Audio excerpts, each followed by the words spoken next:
Okay, I want you to see this shot. So this is a still of DeVonta Smith meeting with the media the other day. Now, do you remember how skinny he was coming out of Alabama? Now, I'm not telling you all of a sudden the guy's DK Metcalf, but my man's been working this offseason. It is clear. His arms are way bigger than they were when he was coming out of Alabama as a rookie last year. Now he's talked about his affection for Wawa. You're not getting a bill like that at Wawa. I'm telling you that right now. I guess it depends what you get, Derek. I don't know, man. Look, bro, I don't care what you buy at Wawa. You're not getting a bill like that. He's in there that man's put in the work. Lifting aisle 1 and aisle 2. Maybe that gets you big like that. I don't know.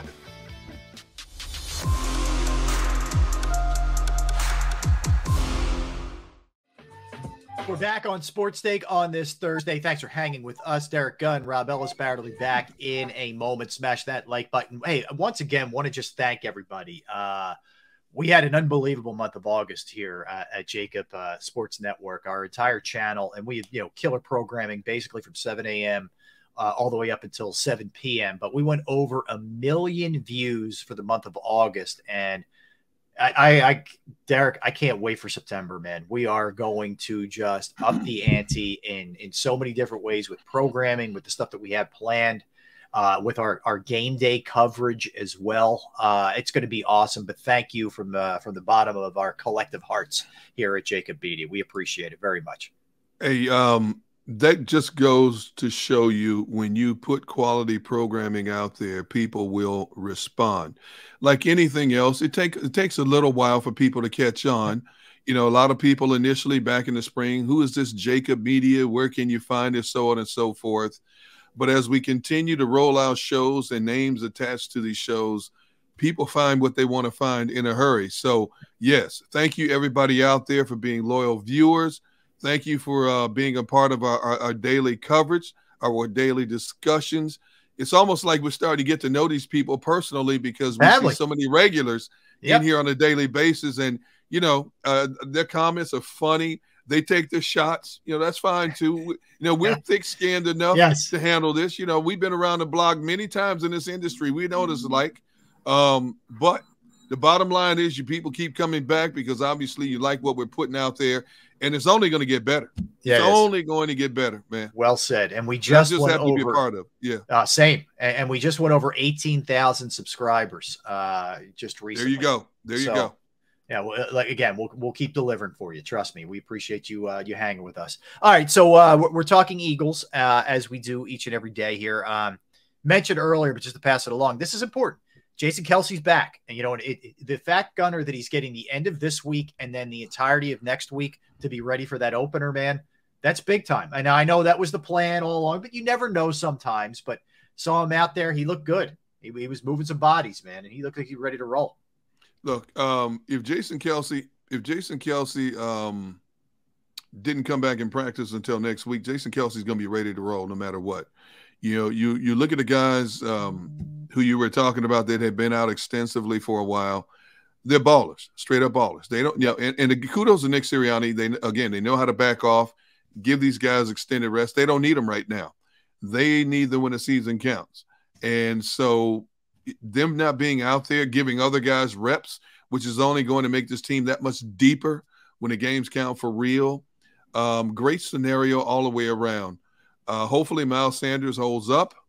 That's a big if in terms of the running game and catching the ball out of the backfield. But right now it looks like Miles is ready to go. He's back at practice today. Now, we don't know if he was working out on the side or if he was actually working with the team. Still waiting to hear more on that. Yeah, he was doing some stuff in drills, Derek. I don't know the extent, how extensive it was, but he was in the running back drills. He was right there. So that's a good sign. That's a real good sign, man. Yep. They're getting something out of him. That's big. Kelce being back is big. And here's the thing. I mean, if one of your main goals was to get to the finish line meaning the end of the preseason in one piece. Yes. They've done that. Okay. Yep. Now it's a matter of you better be ready week 1 with the way you've gone about things, or else it's going to be, there's going to be hell to pay. I think this Detroit game is going to be closer than Barrett does. I know, look, Barrett's been breaking down the film, and I respect that. He thinks the Eagles, especially on the defensive line, are just going to wreak havoc with Detroit's offensive line. This still feels like a competitive game to me going into this thing right now. I think it's going to be a little bit closer game only because, number one, the rust factor.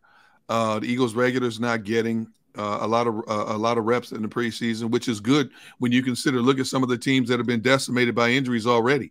Baltimore's backfield once again is up in arms. They don't know, we know Gus Edwards is not playing. J.K. Dobbins, they're not telling you anything. Mm-hmm. The Giants have been decimated along the offensive line in terms of injuries.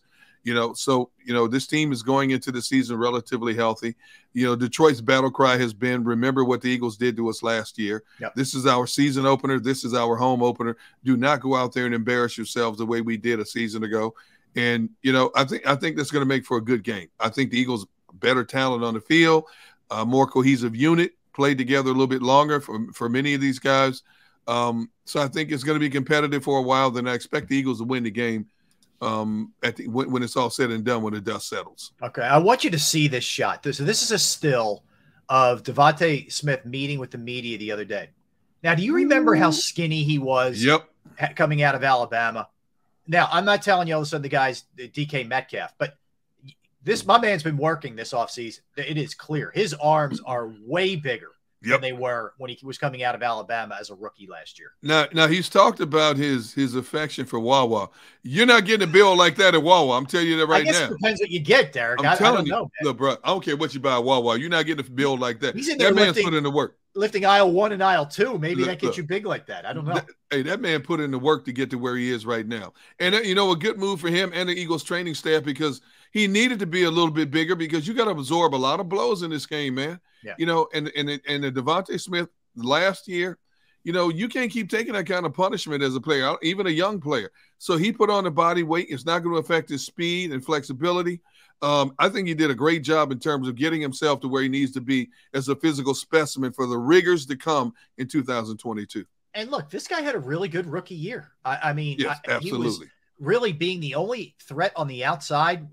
Again, I'm not trying to dance on Reg or any of that, but I'm just saying you had a guy who you really didn't have to respect that much if you're an opposing defense, and you're a rookie just kind of learning this thing, and you still get 600 catches and 900 yards. Almost 900 yards. Almost 1,000. Right. Almost. You average more than 14 per catch. So, that's a damn good rookie year, man. It wasn't, the explosion that we saw out of Jamar Chase or Justin Jefferson, but, really, really good. So that said, Derrick, looking at it, right, you bring in A.J. Brown now, an established, if he's fully healthy, star, who had 3 great years in Tennessee.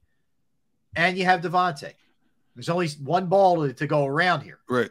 They're also going to be a team that runs the ball. They're successful on the ground. Which of the – and you would throw Goddard in too. Mm-hmm. Which of those 3 do you think will have the most receiving yards for the Eagles this year? I think DeVonta will. I think DeVonta will have the most receiving yards. I think there's going to be so much emphasis on trying to take an A.J. Brown out of the game that DeVonta is going to get a lot of one-on-one coverages, and I think he will be your leading receiver. I don't know if he'll reach 1,000 yards because of the way this offense is structured and the way Sirianni likes to spread the wealth. I think he'll be close to 1,000 yards again, but I would say right now, if I was a betting man, I would bet on him being your leading receiver in terms of total yards.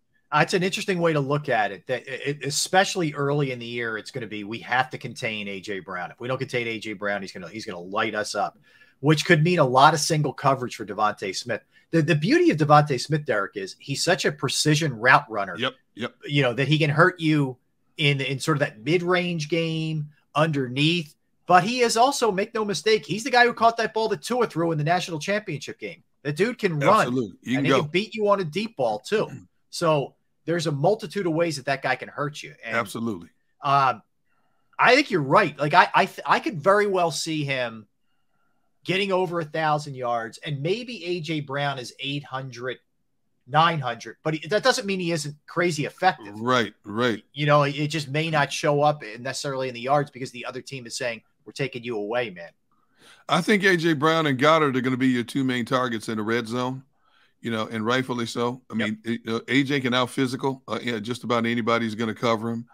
And Dallas Goedert has that knack for just finding a way to get open. And I think they're going to be – one of those 2 will be your touchdown leaders. And that's a good thing. You know, you like to have, we like to say, man, you got 1,000-yard receivers, and we've seen some teams end up with 1,000 yards receivers. Mm-hmm. But I think, you know, Nick wants to get his backs into the passing game also. You know, Jalen Hurts is going to do his check down thing, you know, and that's not a bad thing as long as you're keeping the chains moving. You know, they have so many different ways to go with this offense and the weapons that they have. You know, individual numbers are secondary in terms of the overall numbers, which is winning. I'm with you. I don't care. And here's the beauty. I don't know AJ as well, but I don't think certainly DeVonta is going to be upset if, you know, the numbers aren't off the charts if the team's winning. The other thing you have to deal with in the red zone, and this is a good problem for the Eagles, Jalen Hurts is so dynamic with his legs. Absolutely.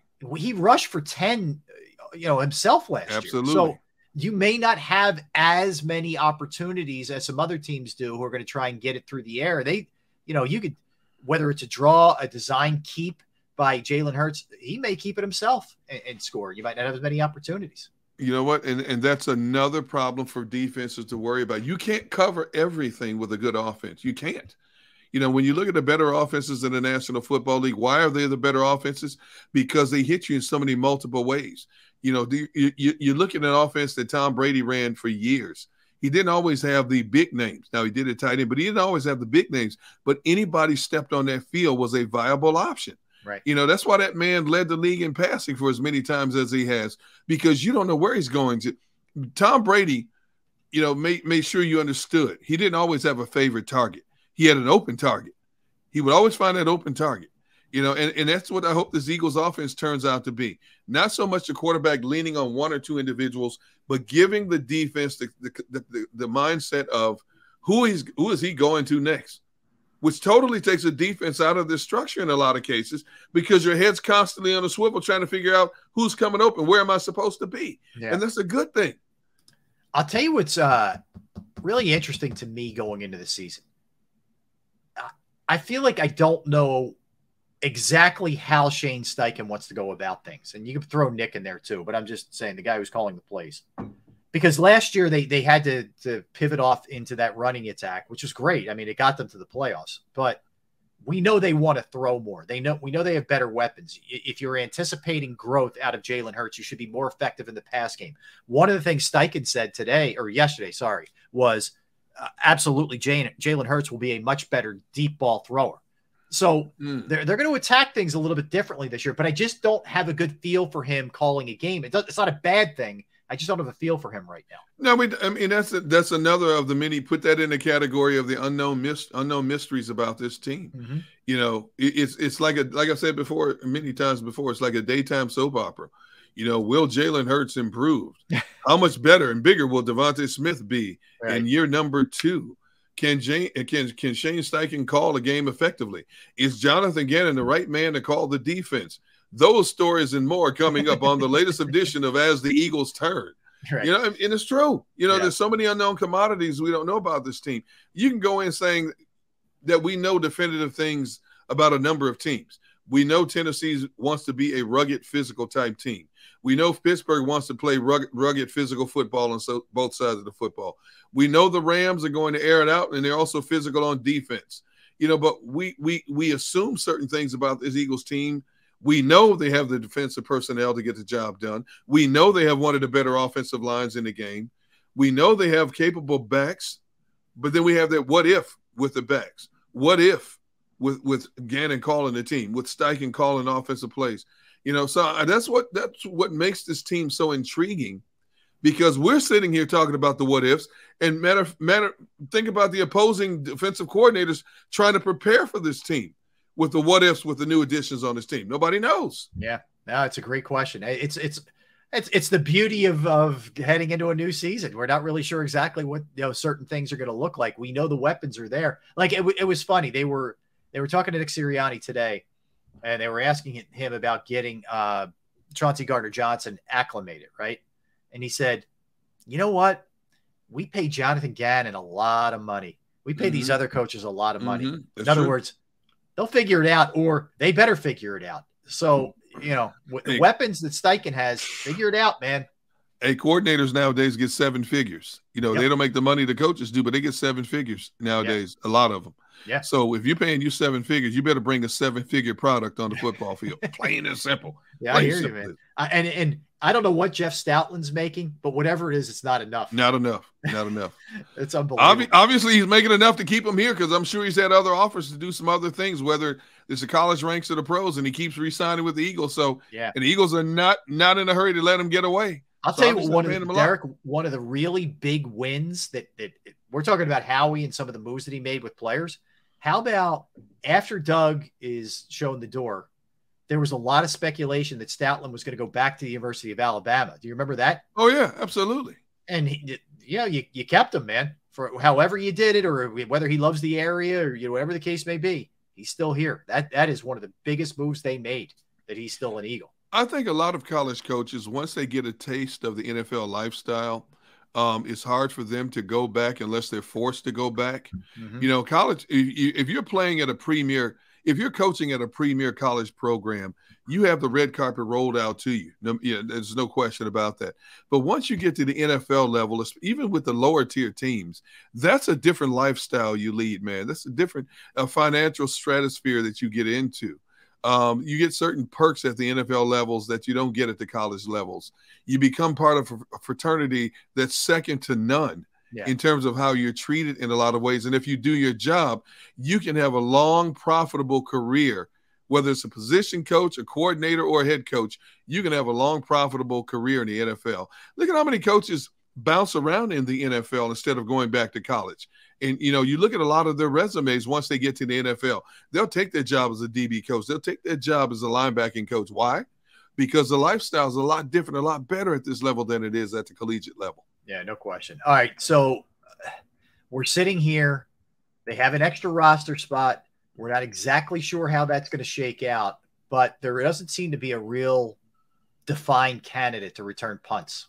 Quez Watkins, it looks like it's going to be the kick returner, but we don't know right now. You could call up Covey off of the practice squad. He's there, break glass in case of emergency, or they're going to be bringing somebody in. What's your best guess? What the guy that we're talking about come a week from Sunday? Man, here we go. Another big mystery. Now that Rager's not here, hard to say, Rob. I mean, could it be Covey? I mean, we think it should be him based on what we've seen from his collegiate level performance. And a few times I've seen him wiggle his way up the field. I think he would be a great addition back there returning punts. He appears to be sure-handed. He's got the quickness. He's got the moves. He has everything you want. So if I'm a betting man, my odds-on favorite would be him. But wow, would you consider putting DeVonta Smith back there? I don't know. I would not. I would absolutely not. I don't think that person's on the roster. That's my guess. It could be. It could be. I couldn't agree with you more. And if anybody's going to find the best available option, it's that man named Howie. He's got a roster spot open. So I can't wait to see, because I think, we'll find out from the media. I think it will be defined a lot more next week when they start installing the game plan for Detroit in terms of who's going to be back there. Because, the Philadelphia media doesn't miss a trick in terms of being the eyes in the sky in terms of who they're looking at. So I think we'll get a much clearer picture come next week. But I think really it's nice to be going into a season right now. Like I was reading some quotes from the Giants GM. Shane, I believe is how you pronounce it, the guy who came over from Buffalo with Dable. Yep. And he was basically like, we're trying to get through the day. We're like, in other words, we're so banged up. We're in survival mode already, and they haven't even played a snap yet. I'm thinking, like, how awful is that, number one? But number two, if our biggest question as we sit here right now is, okay, they're a little bit short, maybe a punt returner. That's a real good place to be. It's a luxury. It's a luxury to have. That's the least of their concerns, because I'm sure they've identified several candidates to put back there already, people that we're not even thinking about. And you're right. There's a part of me that believes maybe that return guy isn't on the roster yet. They seem to be solidified at every other position except that one. And I think I don't want to say put it on the back burners, but they want to make sure they've got everything else up to speed before they worried about that. And the good thing is they have more than a week to figure it out. Yeah. Yeah. You got time. That's for sure. And if you just tuning in and you missed it, the captains from the offensive side, Kelce, Hurts, Lane Johnson. Defensive side, Graham, Slay, Cox, and special teams is Jake Elliott. So I want to go back to Hurts for a minute. I know he's the quarterback. I know that may seem pretty obvious to people. Of course, they're going to have him be a captain, but he's in his third year. It's only his second full year as a starter. Most of those other guys are vets. Kelce, been around forever. Lane, been around forever. Graham, been around forever. Slay, a long NFL career, not as long here. Fletcher Cox, been around forever. Elliott was on the Super Bowl team. That's a tribute to the way these guys feel about Jalen Hurts. Yep, absolutely. Absolutely. Your coaching staff in your organization invested in him. The mindset of this offseason was, okay, let's make the personnel around him that much better. You know, now we're going to find out exactly how much better your quarterback is.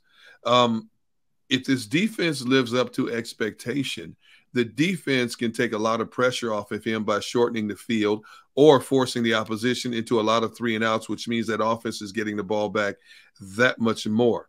You've given him better options. The younger options are a year older, a year smarter, and a year wiser into Nick Sirianni's offensive scheme. So everything is in place for this quarterback to succeed. Now the onus is on the quarterback. How much better will he be in terms of going through his progressions? How much better will he be in terms of sitting in that pocket just a little bit longer and waiting for one of his targets to free themselves? How much will he be in terms of walking up to the line of scrimmage and deciphering for what he's seeing across that line of scrimmage? You know, those are a lot of little things, but they all add up to the big things in terms of helping the Eagles organization identify whether Jalen Hurts is the quarterback, not just in 2022, but beyond the season. And he's an interesting guy in that he exudes confidence. I think he is uber confident. I don't think he's cocky, because I think he's still hungry and wants to get better. That's a really good combination to have that ability. I think he's also one who tunes out the noise. I think he's one who can move on from a bad game or a bad play and doesn't sit there and pat himself on the back after a good one. So I think he's got all of that quarterback sort of mindset that you want. And now he's been given the tools, Derek. He's been given that additional. It's only one guy, really. Your offensive line's still the same. Your running back's still the same. DeVonta, Dallas Goedert, but A.J. Brown is such a game changer. And those two go way back. How much is that chemistry going to be big for them? That's going to be huge in terms of having a comfort level with his guys he's known since high school, guys he played with in college. That's going to be huge. For a kid to be 24 years old, I think he has the perfect chemical makeup to handle the pressure of a highly pressurized market like Philadelphia. This is one of the more critical markets in all the NFL. You have to have a certain makeup to be able to handle this thing when things are going bad. And I think the Eagles did a great job in identifying, once they decided to move on from Carson Wentz, that this kid has that it factor, number one, of being able to handle the pressures of Philadelphia. Now, does he have the physical gifts? The Eagles feel that he does, obviously, because he's still here. He is still their frontline quarterback. They've said that from day one after the 2021 season ended. He has handled himself well above his years of maturity whenever he steps in front of a microphone. Obviously, we don't know what he's like away from the camera, but he has been well-groomed in terms of not being rattled by anything that is said about him or said to him. That's a big part of it.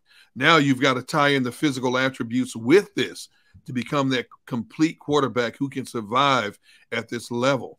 And I think that he has it. You know, we've heard all the positives about how much he's improved. Okay, that's in a controlled environment. Now it's all free fall from here on out every week, starting next week. Well, I said to you yesterday, one of the things that impressed me about Nick Sirianni was the veteran players bought into him, no matter what the situation was, Kelce and Cox and all those guys. I feel the same way about the quarterback. The vets really have his back. I think some of it was, look, things went off the rail with Wentz, even though he had his backers in that locker room. But someone like Jason Kelce is astute enough to step back and look around and say, you know what, this isn't good, what's happening here. And I think they're really thankful that they have somebody who's so mature and gets it. Obviously, he's got to play. I know he's got to make plays on the field. But I think these guys are really behind him. in this locker room. I believe that truly. Well, they have no choice. You have no choice but to rally around him. And they're smart enough to know you don't want dissension. You don't want rumors getting out that you have reservations. That's not good. That's not good for the health of this team going into a season. Every team at this point now is rallying around each other because of anticipation. And the Eagles have done a great job of putting players in a locker room who are smart enough to know, hey, look, you have to bring this thing together. You have to fuse it together and keep it together. And part of that is rallying around your quarterback. Now, you look at some of these guys, Kelce, twilight of his career, Brandon Graham, Lane Johnson, twilight of their careers. Yeah. They want to win now. They don't want to be part of a rebuilding process. And the guys that I've talked to have said, they like what this kid Hurts is about. They like his maturity. He handles himself as a veteran, a seasoned veteran. And so, yes, they're going to rally around him, because if they rally around him, keep his spirits uplifted, even if things are going bad, that bodes well for the overall team, because we know historically you can win in spite of your quarterback.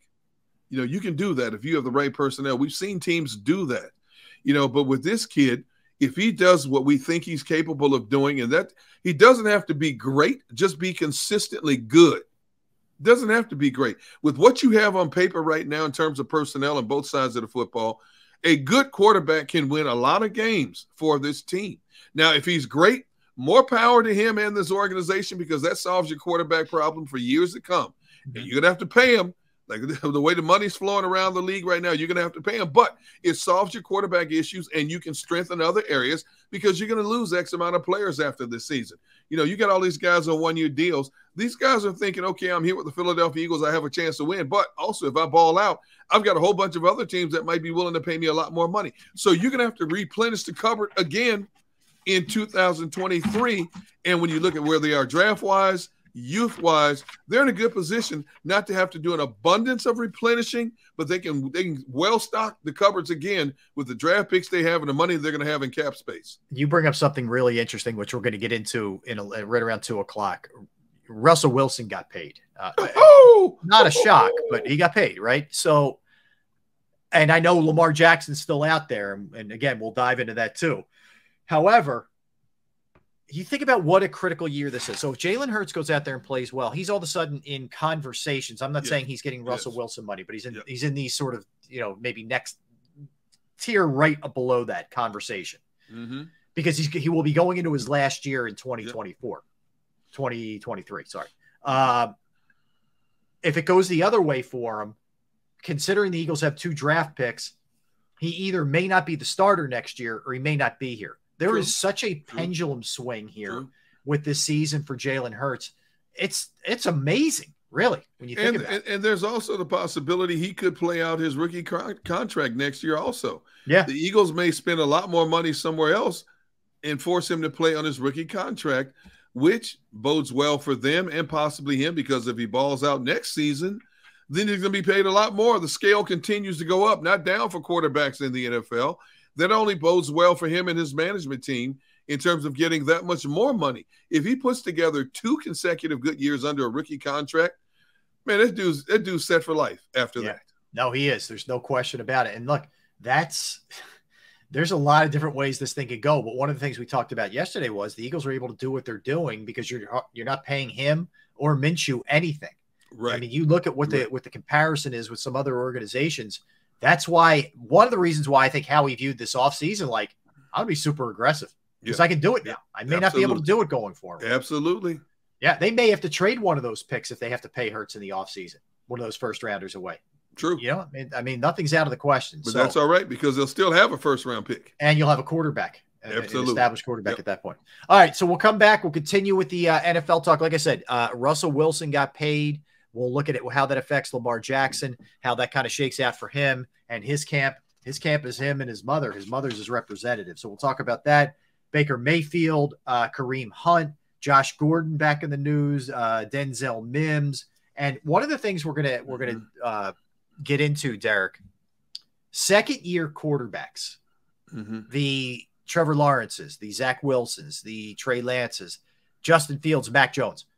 Those guys are headed into their second year, which are supposed to be such a big leap. We remember what Wentz did from a 16 season to a 17 season. Right. So the question is, which of those guys takes the biggest leap, and how would you rank those quarterbacks? We will do that as well. Yeah, it's a biggie, man. And we'll do a bunch of other stuff when we get back. Phillies win. Phillies put up an 18 spot and get 22 hits last night. We will talk about them as well. Don't go anywhere. We are Sports Take, JAKIB Sports, YouTube Network, Rob Ellis, Derrick Gunn, Barrett Brooks. All right, let's talk Razor technology, because data is everywhere in business today. But when it's locked away in silos, it can't be efficiently used, and businesses don't have time to wait for the insights that shape decision-making.